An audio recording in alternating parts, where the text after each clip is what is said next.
ഒരു എഞ്ചിനീയറിംഗ് ബിരുദധാരി, ഒരു system engineer, ഒരു എഴുത്തുകാരൻ, സംവിധായകൻ, ഒരു സൂപ്പർ ഹിറ്റ് നായകൻ. മലയാള സിനിമയുടെ ഈ തലമുറയിലെ ഏറ്റവും വലിയ അത്ഭുതമാണ് ബേസിൽ ജോസഫ്. നാട്ടിൻപുറത്തെ കഥകൾ നർമ്മത്തിൻ്റെ ഭാഷയിലൂടെ പറഞ്ഞ് അദ്ദേഹം മലയാളികളുടെ മനസ്സിൽ ഇടം നേടി. ഒരു ലോകോത്തര സൂപ്പർ ഹീറോയെ മലയാളിക്ക് സമ്മാനിച്ചു. ആരാണ് ഈ ബേസിൽ ജോസഫ്? 1990 വയനാട്ടിലെ സുൽത്താൻ ബത്തേരിയിൽ ഒരു യാക്കോബായ വൈദികന്റെ മകനായി ജനിച്ച ബേസിൽ ജോസഫ് സിനിമയിലേക്കുള്ള വാതിൽ തുറന്നത് ടെക്നോളജിയിലൂടെയാണ്. തിരുവനന്തപുരം കോളേജ് ഓഫ് എഞ്ചിനീയറിംഗിൽ നിന്ന് ബിടെക് ബിരുദം, ഇൻഫോസിസിൽ സിസ്റ്റം എഞ്ചിനീയറായി ജോലി. പക്ഷേ അയാളുടെ മനസ്സിൽ മുഴുവൻ സിനിമയായിരുന്നു. അങ്ങനെ ഇൻഫോസിസിലെ ജോലി രാജിവെച്ച് 2013 വിനീത് ശ്രീനിവാസന്റെ തിര എന്ന സിനിമയിൽ അസിസ്റ്റന്റ് ഡയറക്ടറായി സിനിമയുടെ ലോകത്തേക്ക് കാലെടുത്തു വെച്ചു. ഈ കാലയളവിൽ ചെയ്ത ഒരു തുണ്ടുപടം പോലെയുള്ള ഹ്രസ്വചിത്രങ്ങൾ സോഷ്യൽ മീഡിയയിൽ വലിയ ശ്രദ്ധ നേടിയിരുന്നു. 2015 കുഞ്ഞിരാമായണം എന്ന കോമഡി ഫാന്റസി ചിത്രത്തിലൂടെ ബേസിൽ സംവിധായകനായി അരങ്ങേറ്റം കുറിച്ചു. ഒരു നാട്ടിനു പുറത്ത് നടക്കുന്ന സംഭവവികാസങ്ങൾ ഹാസ്യത്തിന്റെ മേമ്പൊടി ചേർത്ത് എല്ലാത്തരം പ്രേക്ഷകർക്കും ആസ്വാദ്യകരമായി അവതരിപ്പിച്ചപ്പോൾ ആ ചിത്രം വൻ വിജയമായി മാറി. അതിലൂടെ ബേസിൽ ജോസഫ് എന്ന സംവിധായകനും ശ്രദ്ധേയനായി. പിന്നീട് 2017 ടോവിനോ തോമസിനെ നായകനാക്കി ഗുസ്തി പ്രമേയമാക്കി ഇറങ്ങിയ ഗോദ എന്ന ചിത്രവും ശ്രദ്ധേയമായി. ടോവിനോക്ക് പുറമെ അദിതി സിംഗ് എന്ന ഒരു ശക്തമായ സ്ത്രീ കഥാപാത്രത്തെയും ഈ ചിത്രത്തിലൂടെ അദ്ദേഹം അവതരിപ്പിച്ചിരുന്നു. എന്നാൽ ബേസിലിനെ ആഗോള ശ്രദ്ധയിൽ എത്തിച്ചത് 2021 മിന്നൽ മുരളിയാണ്. ഇന്ത്യയിലെ ആദ്യത്തെ റൂറൽ സൂപ്പർ ഹീറോ ചിത്രം. ലോകമെമ്പാടുമുള്ള പ്രേക്ഷകർ സിനിമ ഏറ്റെടുത്തു. ഈ ചിത്രത്തിലൂടെ ബേസിൽ 2022 മികച്ച സംവിധായകനുള്ള ഏഷ്യൻ അക്കാദമി ക്രിയേറ്റീവ് അവാർഡും നേടി.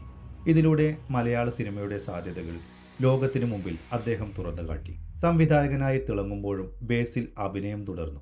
ജോജിയിലെ ഫാദർ കെവിൻ മുതൽ ജാനേമനിലെ ജോയ്മോൻ വരെ വ്യത്യസ്തമായ റോളുകളിലൂടെ അഭിനയ രംഗത്തും അദ്ദേഹം സജീവമായി തുടർന്നു. 2022 ബേസിൽ എന്ന നടന്റെ കരിയറിലെ വഴിത്തിരിവായ ചിത്രങ്ങളായിരുന്നു പാൽത്തു ജാൻവർ, അതുപോലെ ജയ ജയ ജയ ഹേ എന്നീ ചിത്രങ്ങൾ. ജയ ജയ ജയ ഹേയിൽ ഒരു മെയിൽ ഷോവിനിസ്റ്റായ രാജേഷ് എന്ന കഥാപാത്രം വളരെയധികം ശ്രദ്ധിക്കപ്പെട്ടു. ഒരു സാമൂഹിക വിഷയം ഹാസ്യത്തിലൂടെ അവതരിപ്പിച്ചതിലൂടെ ഈ ചിത്രം വലിയ വാണിജ്യ വിജയം നേടി. തൻ്റെ അഭിനയശൈലിയെക്കുറിച്ച് ബേസിൽ തന്നെ പറയുന്നു: സംവിധാനം ഒരു വലിയ ഉത്തരവാദിത്തമാണ്, പക്ഷേ അഭിനയം അതിനേക്കാൾ എളുപ്പമാണ്. ഒരു നടൻ എന്ന നിലയിൽ കൂടുതൽ വ്യത്യസ്തമായ റോളുകൾ തിരഞ്ഞെടുക്കാനാണ് ഞാൻ ആഗ്രഹിക്കുന്നത്. എഞ്ചിനീയറിംഗ് കമ്പ്യൂട്ടറിൽ നിന്ന് ഫിലിം എഡിറ്റിംഗ് കമ്പ്യൂട്ടറിലേക്ക് എത്തിയ ബേസിൽ ജോസഫ് ഇന്ന് മലയാള സിനിമയിലെ ഏറ്റവും ശക്തനായ യുവ താരങ്ങളിലൊരാളാണ്. അദ്ദേഹത്തിൻ്റെ സിനിമകൾക്ക് ഒരു പ്രത്യേകതയുണ്ട്: റിലേറ്റബിലിറ്റി. നമ്മുടെ ചുറ്റുമുള്ള സാധാരണ മനുഷ്യരുടെ കഥകൾ നർമ്മത്തിൽ ചാലിച്ച് അദ്ദേഹം സ്ക്രീനിലെത്തിക്കുന്നു. വയനാട് സുൽത്താൻ ബത്തേരി സ്വദേശിയാണ് ബേസിൽ. പിതാവ് ഫാദർ ജോസഫ് പള്ളിപ്പാട്, മാതാവ് തങ്കമ്മ. ബേസിലിന്റെ ഭാര്യ എലിസബത്ത് സാമുലാണ്. 7 വർഷത്തെ പ്രണയത്തിന് ശേഷം 2017 ഓഗസ്റ്റ് 17 ഇവരുടെ വിവാഹം. ഇവർക്ക് ഹോപ്പ് എലിസബത്ത് ബേസിൽ എന്നു പേരുള്ള ഒരു മകളുമുണ്ട്. തിരുവനന്തപുരം എഞ്ചിനീയറിംഗ് കോളേജിലെ പഠനകാലത്താണ് ഇവർ പരിചയപ്പെട്ടത്.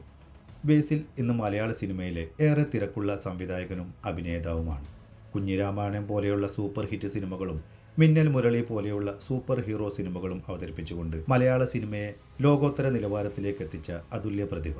വരും കാലങ്ങളിലും ഇതിലും മികച്ച ചിത്രങ്ങളുമായി അദ്ദേഹത്തിന് മലയാള സിനിമയെ മുന്നോട്ട് നയിക്കാൻ കഴിയട്ടെ എന്ന് ആശംസിക്കാം. ബേസിലിനെ കുറിച്ചുള്ള ഈ വീഡിയോ നിങ്ങൾക്ക് ഇഷ്ടമായെങ്കിൽ ലൈക്ക് ചെയ്യാനും അദ്ദേഹത്തിൻ്റെ ഏത് ചിത്രമാണ് നിങ്ങൾക്ക് പ്രിയപ്പെട്ടതെന്ന് കമൻറ്റ് ചെയ്യാനും കൂടാതെ ചാനലൊന്ന് സബ്സ്ക്രൈബ് ചെയ്ത് സപ്പോർട്ട് ചെയ്യാനും ഓർമ്മിപ്പിച്ചുകൊണ്ട് നിർത്തുന്നു. മറ്റൊരു താരത്തിൻ്റെ ജീവിതകഥയുമായി വീണ്ടും കാണാം.